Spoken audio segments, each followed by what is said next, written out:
right, let's unpack this. We're diving into something that seems, well, incredibly wholesome and healthy. Grapefruit juice. Yeah, you see it everywhere, right? Marketed as pure goodness, vitamin C, antioxidants. Exactly. But the sources we've gathered for this deep dive reveal a fascinating and sometimes pretty alarming secret. This seemingly innocent drink can have a really significant, even dangerous impact on how your body handles lots of common medications. And that's the core paradox, isn't it? That's what this deep dive is really about. We've looked at your sources, a whole stack of research articles and papers that really pull back the curtain on this, well, complex biochemical relationship between a simple citrus fruit and, human pharmacology. Our mission here is to go beyond just knowing there is an interaction. Sure. We want to pull out the crucial insights from this material. Right. Understand how it happens, sort of at a molecular level, which specific drugs are most vulnerable, and critically, why knowing this stuff really empowers you as a patient. It's about getting a truly well-informed perspective, not just those little warning labels you sometimes see. Okay, so let's start with the basics. The grapefruit itself. What do the sources say about where it came from? Well, its history is pretty interesting, actually. It's not some ancient fruit. No, it's a natural hybrid that popped up in the West Indies, a cross between a sweet orange and this other large citrus called a shaddock, or pomelo. Oh, okay. And now we have the white, the pink, the ruby red varieties. Exactly. And the sources definitely back up its healthy reputation. They mention it's packed with vitamin C, potassium, antioxidants. Yeah, the usual good stuff. And there's even research hinting at links to cardiovascular health, maybe even some protective effects against certain cancers. So you've got this food with clear health benefits. Which makes the whole drug interaction thing even more surprising, right? It really does. And the way they discovered this interaction, according to the papers, was purely by accident. Really? Well, back in 1989, researchers were doing a study on a blood pressure drug, a calcium channel blocker called felodipine. Okay. They wanted to see how it interacted with alcohol, and they needed something to mask the taste of the ethanol. So they picked grapefruit juice, just as a mixer. Pretty much, just to make the ethanol palatable. But what they found, unexpectedly, was that the grapefruit juice itself caused this dramatic increase in how much felodipine got into the participants' blood. Wow. Not the alcohol, the juice. Exactly. Total serendipity. And that finding kicked off all this research trying to figure out why it was happening. Which brings us to the mechanism. How does a simple juice do this? The sources point to this enzyme system, right? Cytochrome P450s. That's the key. Specifically, one enzyme called CYP3A4. It's a major player in how our bodies metabolize or break down drugs. And it's found. Where mostly? Well, it's significant in the liver, but crucially for this specific interaction, it's highly concentrated in the wall of your small intestine. Okay, the intestinal wall, so when you swallow a pill... Right, before that drug even gets into your main bloodstream, it has to pass through the intestinal wall. And the CYP3A4 enzymes there act like gatekeepers or a processing step. Part of that first-pass metabolism thing. Exactly. They break down a portion of the drug right there in the gut wall.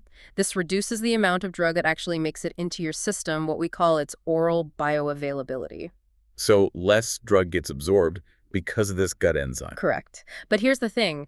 Grapefruit juice contains compounds that basically shut down this specific enzyme, CYP3A4, in the intestinal wall. They inhibit it, like gum up the works. You got it. They gum up the machinery.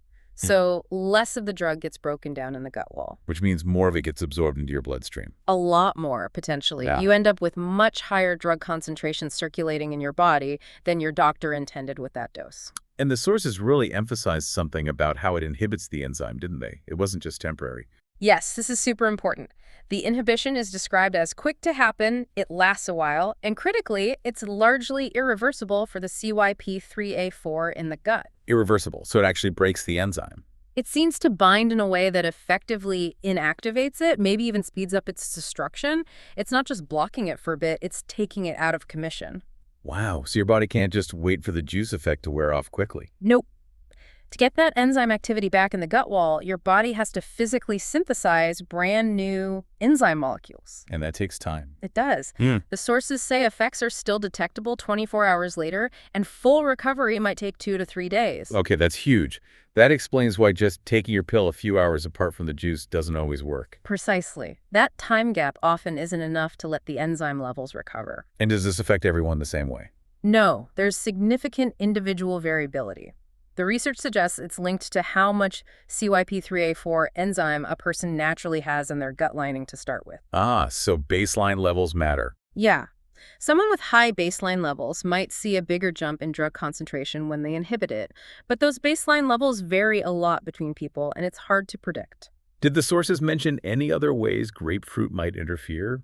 Something about transporters. They did touch on it. There's P-glycoprotein, or PGP, which pumps drugs out of cells, and OATPs, which help transport drugs into cells. And does grapefruit affect those too? Well, the evidence there seems a bit less clear-cut or sometimes conflicting, especially for PGP. Some studies suggest inhibition, others maybe activation. There's also mention that grapefruit might inhibit OATPs, which could actually decrease the absorption of certain other drugs, but the main established mechanism is that CYP3A4 inhibition in the gut. definitely. That's the most well-understood and clinically significant interaction highlighted in these papers. Irreversible inhibition of intestinal CYP3A4. Okay, so if CYP3A4 is the target, what exactly in the grapefruit juice is pulling the trigger? What are the culprit compounds? Good question. The research points to specific phytochemicals. Initially, they thought it might be flavonoids, especially one called naringin. Naringin. Isn't that what makes grapefruit taste bitter? That's the one. And it's there in high amounts. But while naringin can inhibit the enzyme in lab tests, studies giving people just pure naringin didn't really replicate the strong effect seen with the whole juice. So the bitterness isn't the main issue for the drug interaction.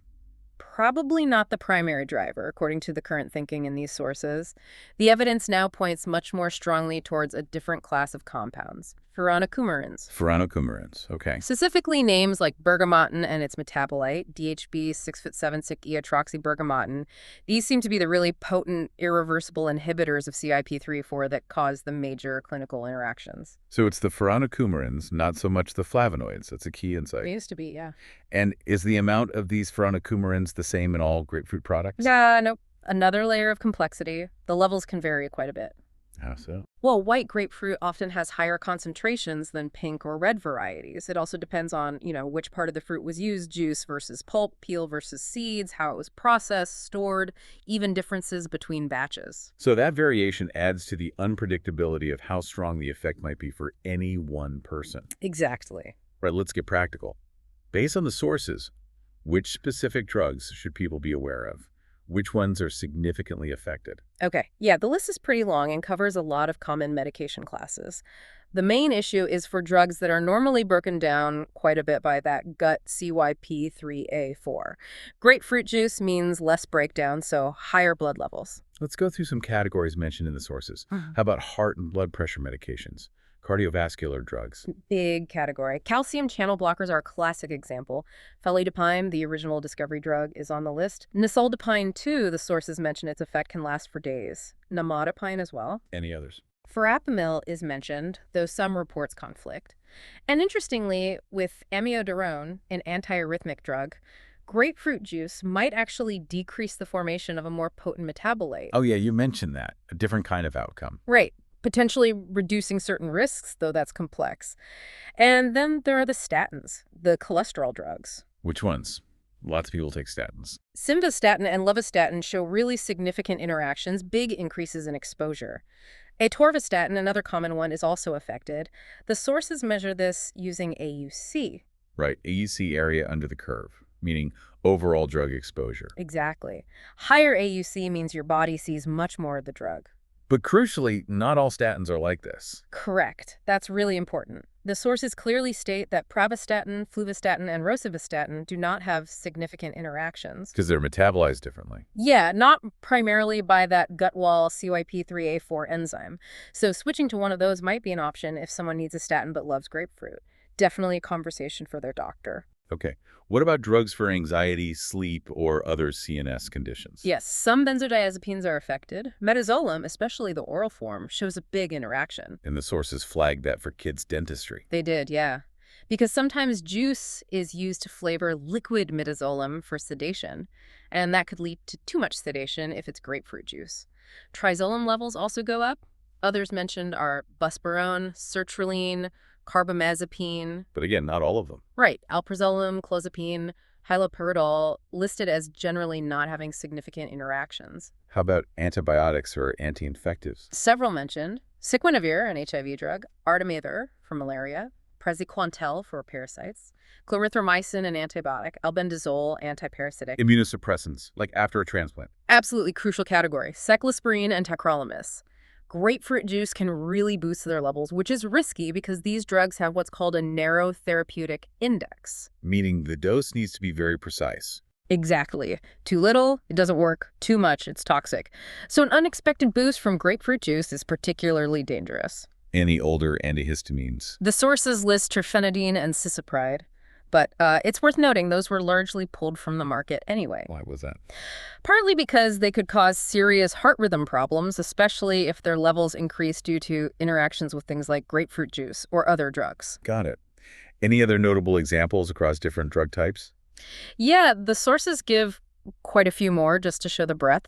Things like duloxetine, blinanswerin, the erectile dysfunction drugs, sildenafil and vardenafil. Okay. Darafenecin, ethinylestradiol, that's in some birth control pills, oxycodone, nilotinib, methylprednisolone, butzenide, the list goes on. It's definitely a wide range. But let's circle back to something you stressed earlier. Most drugs don't interact significantly. Yes, absolutely critical point. Don't want people thinking everything interacts. While that list seems long, it's still a specific subset of medications. And the sources provide examples of non-interacting drugs, too. They do. Many common ones are generally fine. Most ECE inhibitors for blood pressure like enalapril, lisinopril, thiazide diuretics, certain alpha blockers like doxosin, and as we said, statins like pravastatin and rosustatin, many others too. So it really comes down to that specific drug's metabolism pathway. Exactly.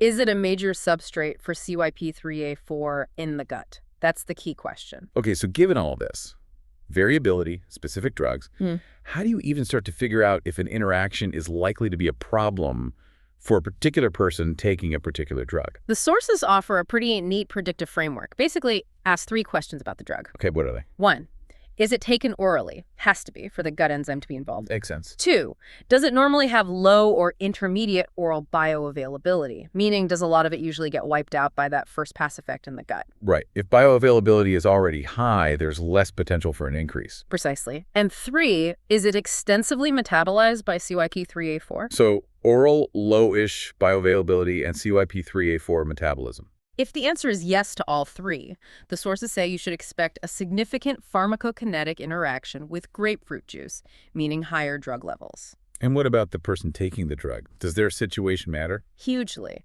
We mentioned that individual variability in enzyme levels hard to predict, but the sources also flag certain groups as higher risk. Like who? The elderly, for instance. They often take more meds, might be more sensitive to higher drug levels, and just generally more prone to side effects. Also, maybe patients with liver disease, because if the liver isn't working well, that gut metabolism becomes even more important. And the juice itself, how much, how often? Also key factors. Even a single normal-sized glass, maybe 200, 250 milliliters, can be enough to trigger a significant interaction for susceptible drugs. Just one glass. Potentially, yes. And drinking it repeatedly, day after day, definitely increases and sustains the enzyme inhibition. And the timing. Because it takes days for the enzyme to recover. Right. Separation by just a few hours isn't enough. For some drugs, you really need to avoid grapefruit for 2 or 3 days before and during treatment to be safe. Okay, so the main consequence of all this is higher drug levels leading to what? More side effects. Exactly. That's the bottom line. Increased risk of dose-dependent adverse effects.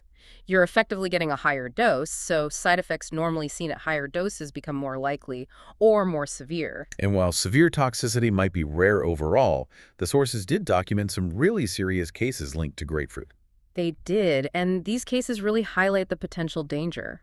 Rhabdomyolysis, that severe muscle breakdown, has been reported with statins like atorvastatin and simvastatin, sometimes even leading to kidney failure. Wow. Was there a specific example? One case mentioned involved someone taking simvastatin who drank 1 grapefruit daily for 2 weeks and developed rhabdo. Just one a day, and kidney problems with other drugs. Yes. Nephrotoxicity kidney damage reported with tacrolimus, the immunosuppressant.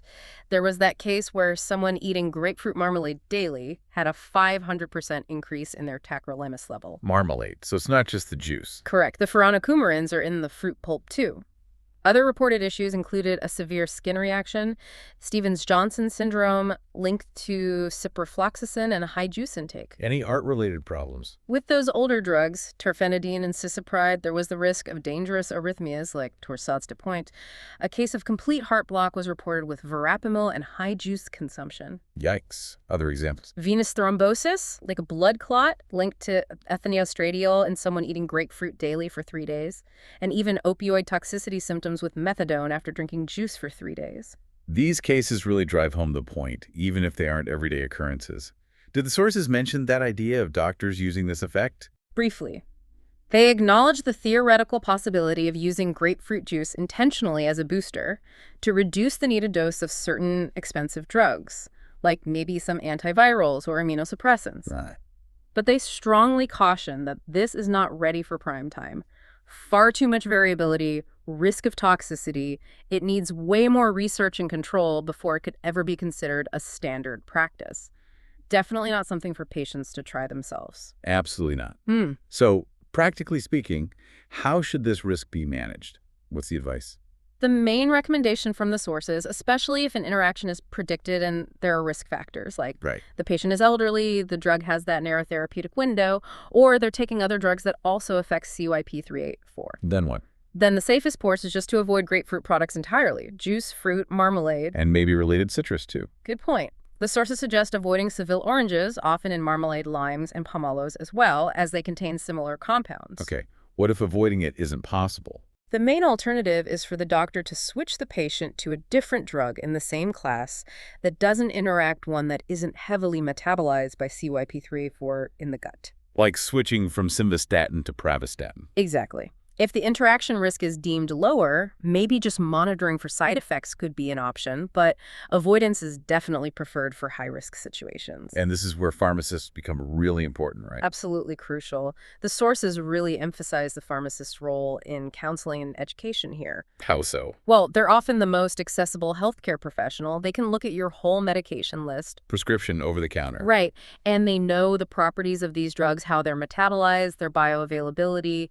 They can spot potential interactions and, importantly, ask you if you consume grapefruit or related citrus. Just having that conversation is key. It is. They can explain the risks clearly, but also provide reassurance. Remind you that most drugs are fine, and other juices, like regular orange or lemon, are generally okay. They're perfectly positioned to help you understand your specific risk based on your specific medications. So talk to your pharmacist. They're a vital resource for navigating this. Definitely. Open communication about everything you consume, food, drink, supplements with your whole healthcare team is essential.